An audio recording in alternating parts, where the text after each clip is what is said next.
الحمد لله نحمده ونستعينه ونستغفره ونؤمن به ونتوكل عليه ونعوذ بالله من شرور أنفسنا ومن سيئات أعمالنا من يهده الله فلا مضل له ومن يضلله فلا هادي له ونشهد أن لا إله إلا الله وحده لا شريك له ونشهد أن سيدنا وسندنا وحبيبنا ومولانا محمدا عبد الله ورسوله صلى الله عليه وعلى آله وأصحابه وبارك وسلم تسليما كثيرا كثيرا. أما بعد فقد قال الله تعالى في كلامه المجيد وفي فرقانه الحميد: أعوذ بالله من الشيطان الرجيم. بسم الله الرحمن الرحيم. ألف لام را كتاب أنزلناه إليك لتخرج الناس من الظلمات إلى النور بإذن ربهم إلى صراط العزيز الحميد. وقال رسول الله صلى الله عليه وسلم: كن عالما أو متعلما أو مستمعا أو محبا ولا تكن خامسا. صدق الله المولانا العظيم وصدق رسوله النبي الكريم ونحن على ذلك من الشاهدين والشاكرين والحمد لله رب العالمين. বড়চর যুব সমাজ ও এলাকাবাসীর উদ্যোগে 11তম বার্ষিক তাফসিরুল কোরআন মাহফিল। আজকে মাহফিলের সারাদিন মাহফিল চলবে। আল্লাহ তাআলার অসংখ্য অগণিত শুকরিয়া যে আল্লাহ তাআলা আমাদেরকে এরকম একটা মাহফিল আয়োজন করা, এই মাহফিলের পিছনে সময় ব্যয় করা এবং এই মাহফিলকে বাস্তবায়ন করার মতো সময় সুযোগ করে দিয়েছেন। এই জন্য আল্লাহ তাআলার দরবারে অসংখ্য অগণিত শুকরিয়া। আল্লাহ তাআলার কাছে সকলে বলি আলহামদুলিল্লাহ। আমরা দুরূদ ইব্রাহিম পাঠ করি। আল্লাহুম্মা সাল্লি আলা মুহাম্মাদিন ওয়া আলা আলি মুহাম্মাদ কামা সাল্লাইতা আলা ইব্রাহিম ওয়া আলা আলি ইব্রাহিম ইন্নাকা হামিদুম মাজিদ। اللهم بارك على محمد وعلى آل محمد كما باركت على إبراهيم وعلى آل إبراهيم إنك حميد مجيد. আল্লাহ তাআলার কাছে অসংখ্য গণিত শুকরিয়া। এখন থেকে মাহফিলের ধারাবাহিক কার্যক্রম চলবে। সুতরাং আমরা সকলে মাহফিলের প্যান্ডেলের ভিতরে চলে আসি। আজকে আমাদের বড়চর যুব সমাজের মাহফিল। এই মাহফিল আয়োজন করতে অনেক দৌড়ঝাঁপ করতে হয়। যারা মাহফিলের আয়োজন করেন তারাই কেবল বলতে পারবেন যে একটা মাহফিল আয়োজন করতে কত পরিশ্রম হয়। 6 মাস 1 বছর আগ থেকে হুজুরদেরকে দাওয়াত দিতে হয়। এরপরে অনেকের সাথে যোগাযোগ স্থাপন করতে হয়, এলাকাবাসীর সাথে মিটিং করতে হয়, বিভিন্ন জায়গায় পরামর্শ করতে হয়। এরপরে একটা ওয়াজ মাহফিল করতে গেলে লাখ 1.5 লাখ টাকার প্রয়োজন হয়। এরপরে একটা নির্দিষ্ট তারিখ এবং পোস্টারিং, লিফলেট, এরপরে সামিয়ানা, মাইকিং, লাইটিং, মানে অনেক একটা বিরাট ব্যাপার।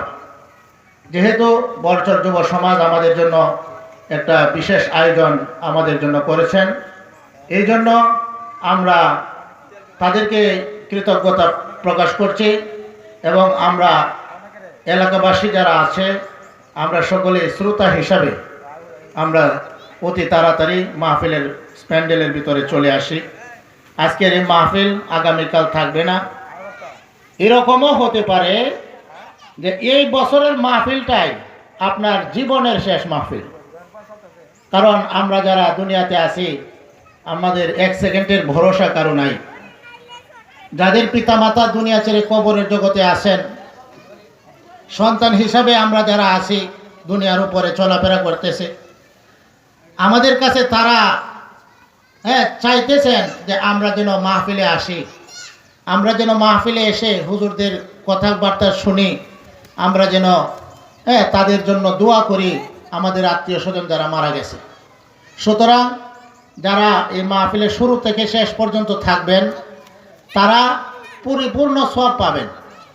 আর যারা মনে করেন লেট করে আসবেন, সওয়াবও কিন্তু আপনার কম হবে। এই জন্য আবার অনেকে আছে যে মাহফিল তো আমরা সাজাইছি, আবার বাড়িতে আছে মেহমান, এখন আমি মেহমান লয়ে বাসার মধ্যে গল্প করতে করতে দেখা গেল যে ওয়াজ মাহফিল শেষ। আবার মেহমান আসছেন ওয়াজ মাহফিল শোনার জন্য, তিনিও বেয়ের সাথে আর বেইনের সাথে গল্প করতে করতে টাইম শেষ হয়ে গেছে। দেখা গেল যে মাহফিলের জায়গায় মাহফিল রয়ে গেছে, আর আপনার মাহফিল তো শোনা হইলই না, আর আপনার বেড়ানির মধ্যে আয়া হয়েছে। এরকম যেন আমাদের না হয়, এই জন্য আমরা সকলেই মাহফিলকে বাস্তবায়ন করার জন্য, মাহফিলকে সাফল্যমণ্ডিত করার জন্য, যুব সমাজ যারা আছে তাদেরকে আরও উৎসাহ উদ্দীপনা দেওয়ার জন্য আমরা সকলে মাহফিলে চলে আসি। সম্মানিত শ্রোতামণ্ডলী, মুসলমান ভাইয়েরা, আপনাদের সম্মুখে আমি কোরআনুল কারীম থেকে একটি আয়াত তেলাওয়াত করেছি।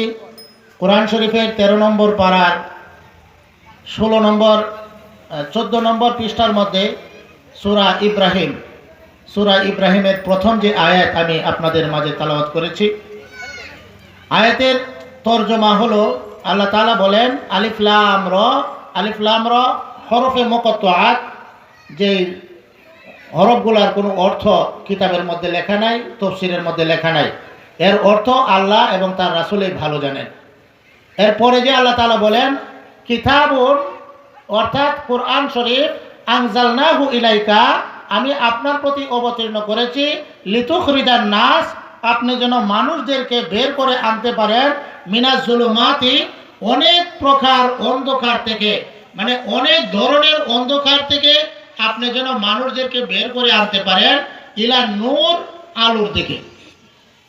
আমরা আবার শুনি, আল্লাহ তাআলা বলেন কিতাবুন আনজালনাহু ইলাইকা, আমি এই কোরআন আপনার কাছে অবতীর্ণ করেছি এই জন্য, লিতুখরিজান নাস মিনাজ জুলুমাতি ইলান নূর, আপনি যেন মানুষদেরকে অন্ধকার থেকে, মানে অনেক প্রকারের অন্ধকার সমূহ থেকে আলোর দিকে নিয়ে আসতে পারেন, বিইذনি রাব্বিহিম, আর এটা হলো আল্লাহ তাআলার অনুমতি ক্রমে। আল্লাহ যাকে চান সেই শুধু এই পথে আসতে পারবে।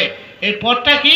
সিরাতিল আজিজিল হামিদ, সরল পথ, মহান পরাক্রমশালী, প্রশংসিত আল্লাহ তাআলার পথ, যে পথটাকে সূরা ফাতিহার মধ্যে আমরা সকলেই প্রতিদিন প্রতি ওয়াক্ত নামাজের প্রতি রাকাতে যে সূরাটা আমরা পড়ে থাকি, সূরাতুল ফাতিহা।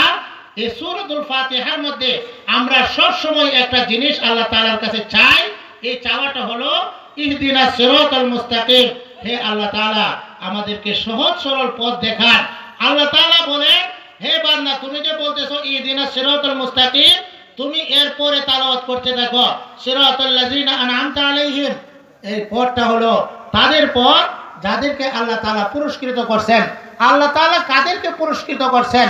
এক আয়াতের মধ্যে আল্লাহ তাআলা বলেন মাইয়ুতিল্লাহ ওয়ার রাসূল ফাউলাইকা মাআল্লাযিনা আনআমাল্লাহু আলাইহিম, মানে যারা আল্লাহ এবং তার রাসূলের আনুগত্য করবে, অনুসরণ করবে, অনুকরণ করবে, তারা তাদের সঙ্গী হবে, ফাউলাইকা মা, তারা তাদের সঙ্গী হবে, আনআমাল্লাহু, আল্লাহ যাদেরকে পুরস্কৃত করেছেন, আল্লাহ যাদেরকে নিয়ামত দান করেছেন, অর্থাৎ নিয়ামতে পরিপূর্ণ জান্নাত যাদের নসিব হয়েছে, তাদের শ্রেণী হলো চারটা। এক নম্বর শ্রেণী হলো নবীগণ, মিনান নাবিগিন। দ্বিতীয় নম্বর শ্রেণী হলো ওয়াসিদ্দিকিন, মানে সত্যবাদী, ওয়াসশুহাদা।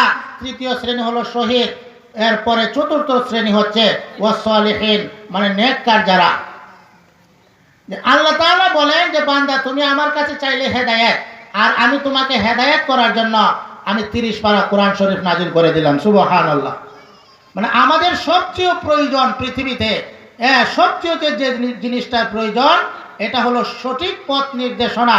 আর এই সঠিক পথ নির্দেশনা দেওয়ার জন্য আল্লাহ তাআলা আমাদের কাছে এই পৃথিবীতে 1 লক্ষর বেশি, 1,24,000-এর মতো নবী এবং রাসূল এই দুনিয়াতে আল্লাহ তাআলা পাঠাইছেন। আর 1 লক্ষ নবী এবং রাসূল তারা সকলেই একটা দাওয়াত দিয়েছেন, লা ইলাহা ইল্লাল্লাহু মুহাম্মাদুর রাসূলুল্লাহ। সকলেই বলছেন লা ইলাহা ইল্লাল্লাহ, মানে প্রত্যেক নবীর দাওয়াত ছিল লা ইলাহা ইল্লাল্লাহ। হযরত আদম আলাইহিস সালাম বলছেন আদম সফিউল্লাহ, হযরত ইব্রাহিম আলাইহিস সালাম বলছেন লা ইলাহা ইল্লাল্লাহু ইব্রাহিম খলিলুল্লাহ, হযরত মুসা আলাইহিস সালাম বলছেন লা ইলাহা ইল্লাল্লাহু মুসা কালিমুল্লাহ, হযরত ঈসা আলাইহিস সালাম বলছেন লা ইলাহা ইল্লাল্লাহু ঈসা রূহুল্লাহ। আমাদের নবী মুহাম্মদুর রাসূলুল্লাহ সাল্লাল্লাহু আলাইহি সাল্লাম তিনি আমাদেরকে দাওয়াত দিয়েছেন লা ইলাহা ইল্লাল্লাহু মুহাম্মাদুর রাসূলুল্লাহ সাল্লাল্লাহু আলাইহি ওয়াসাল্লাম।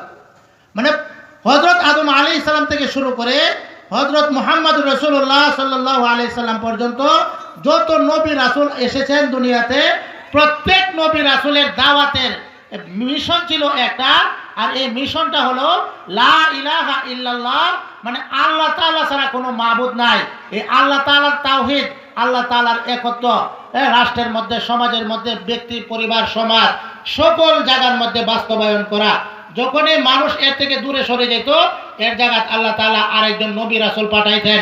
কিন্তু আপনার আমার নবী মুহাম্মদুর রাসূলুল্লাহ সাল্লাল্লাহু আলাইহি সাল্লামের পরে আর কোনো নবী রাসূল আসবে না। এই জন্য নবী রাসূলদের যে দাওয়াতটা এটা বন্ধ হয়ে যাওয়ার কারণে আল্লাহর নবী সাল্লাল্লাহু আলাইহি সাল্লাম আমাদেরকে বলছেন বাল্লিগু আন্নী ওয়ালাউ আয়া, যদি আমার পক্ষ থেকে একটি কথাও তুমি জানো তাহলে অপরের কাছে পৌঁছে দাও। আমাদের নবী মুহাম্মদুর রাসূলুল্লাহ সাল্লাল্লাহু আলাইহি সাল্লাম বলছেন তাআল্লামুল ফারাইজ ওয়াল কুরআন ওয়া আল্লিমুন নাস ফা ইন্নী মাকবুদ। তোমরা কোরআন শরীফ শিক্ষা করো, তোমরা ফারায়েজ শিক্ষা করো এবং মানুষদেরকে শিক্ষা দাও, কেননা আমি চিরকাল থাকিব না।